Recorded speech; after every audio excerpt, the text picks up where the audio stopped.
What's up YouTube? Happy Friday. Welcome back to the channel. Still riding the Rebel Moon hype train today, okay? So make sure if you want to stay updated with Rebel Moon news and all the cool stuff coming out about Rebel Moon leading up to the release, hit that subscribe button and turn on notifications so that way you can stay updated. Now, over the past few months, several months actually, there have been a lot of trades covering Rebel Moon. There's been lots of different articles and of course Netflix sharing a lot of stuff on their social media.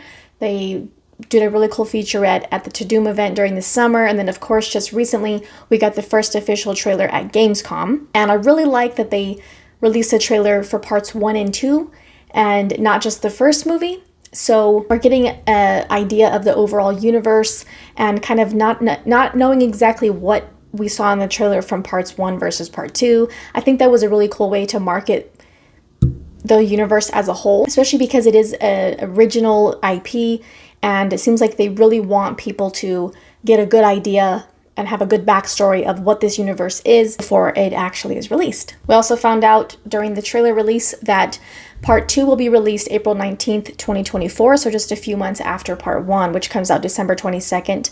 Now, it still does say only on Netflix, I think. It obviously is a Netflix original project, but I'm really hoping that we do get at least some kind of limited theatrical run. I think that they are doing a lot more marketing for this universe compared to, the marketing that they typically do for other original movies and series. So hopefully they see that there is a big demand for this to be in theaters, at least for a limited time. Today, I want to kind of just share some more details about the world building that Zack Snyder has put into this universe and just cool things to know about creative process for Rebel Moon. Netflix To-Doom account, they share a lot of Rebel Moon things. They shared an article explaining just how deep into this universe Zack Snyder is going as far as lore. And one of the things is languages and alphabets, which is pretty cool. It reminds me of the fact that he and his team created a Kryptonian language for Man of Steel. The topic is kind of like how many Zack Snyder touches are in Rebel Moon. So, things that maybe we kind of expecting from him as a director, his aesthetic, his creative things that, his creative signatures. It says the only limit to that answer is your own curiosity. Zack says, I'm always really into the banners, flags, swatches, all the stuff, what it all means, and making sure all the lettering is correct. I want the languages that we created and all the alphabets to be right and actually say the thing they're supposed to say. So he really wants this to feel like this is a real universe. Obviously not supposed to take place on Earth. He wants that to feel like this universe has culture, history. It feels real and convincing. That's what I'm getting from that. It goes on to say that the filmmakers created several distinct languages for the film, along with their own alphabets even. Across production design, props, costuming, and more, the Rebel Moon crew also generated currency, musical instruments, religious iconography, and origin stories from scratch. And then Zack was talking about the art department. He said that they didn't really know me well, and they realized, oh geez, everything really has to have a backstory and make sense, be symbolic, and weirdly meaningful.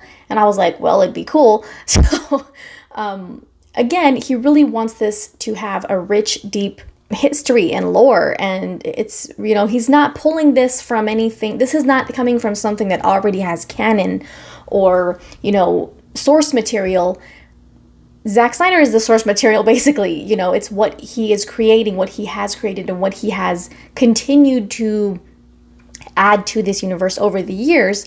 And I continue to mention this in my Rebel Moon videos because I think it's really important for people to understand that this is an original idea from Zack Snyder back when he was in film school. And then, yes, he pitched it as a potential Star Wars film to Lucasfilm, and also to Warner Brothers. Obviously, it wouldn't have been a Star Wars movie. It would have been a sci-fi fantasy, space opera if it would have been at Warner Brothers. But he kind of just was sitting on this idea all these years. It kept evolving, adding things to it. And now that it's at Netflix, I'm sure the fact that they're expanding beyond one movie, they probably have been adding even more things to it. So it has continued to evolve and grow over several years into what it is now going to ultimately become. So I think it's important that Netflix and other trades are covering this and getting information from Zack and asking him questions about it to let him explain really how all of this came to be, and that it wasn't just a movie that he pitched and to be Star Wars and it never happened. There's a lot more to it than that. I think it's awesome that he and his team have gone to these lengths to, really world build. And, Zack Snyder's very good at that. He wants everything to mean something in these films. And I think that is also one of his big signatures that, we can say is true for Man of Steel, BVS, Zack Snyder's Justice League, his other films, Army of the Dead, Watchmen. Like, he wants everything to mean something. The elements and the things that he chooses to put into his films have a purpose, they have a meaning, they have references to something else in that universe, in that world. That's why he's always talking about if you really want to take a deep dive, and that's what his director's cuts of this movies are going to provide for fans that want to dive even more into this universe. The rated R cuts that will be available for parts 1 and 2. Of course, they won't be available at the same time of the initial releases, the PG-13 ones, but they will be available sometime after. I think that he knows that those fans of his that appreciate going deeper into the stories, into the characters, he's world building for that reason. And of course, he enjoys doing that and he likes it.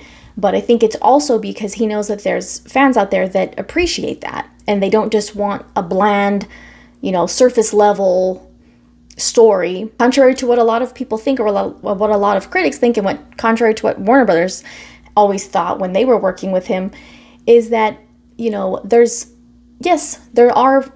all like, simple, what are called popcorn flicks that you can just sit, enjoy, and move on. Those of us that, also want to consume things that are deeper and are, you can have like an emotional response to.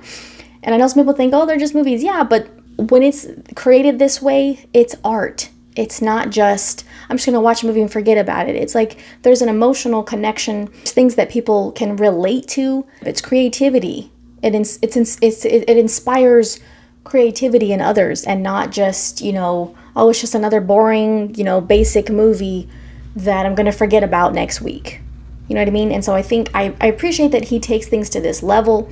Of course, we know aesthetically and visually, it's just as rich and deep and satisfying to watch. He cares about these things, and he wants things to have meaning. And I think that's why, to this day, Man of Steel, BVS, Zack Snyder's Justice League, you can watch them and you can say, oh, I never thought about that before, or I didn't notice that before. And that is a parallel to this. There's a question that can come up that, fans will ask Zack, oh, I never even thought about that question. Oh, that makes sense. Oh, that's interesting. There's always something to talk about, something to notice. Even after all these years that we've been watching these movies, they have a lasting impression on the fans. And now that he is creating his own universe, and he can really just take it, it's, basically limitless how far he can take that and what they can create with it. I'm really looking forward to that. And like I mentioned in my video about him pitching it to Warner Brothers in addition to Lucasfilm, so happy that it found its home at Netflix. So happy for that, 100%. I can't wait to see more. I can't wait to watch it and learn more about just all of this cool stuff. I'm sure it's going to have so much to talk about. Like I said, I will continue to keep the channel updated as much as I can about Rebel Moon stuff. So make sure you are subscribed. Check out the shorts section if you're interested. Thank you guys for the support on the channel. Shout out to any new subscribers, and we'll see you soon.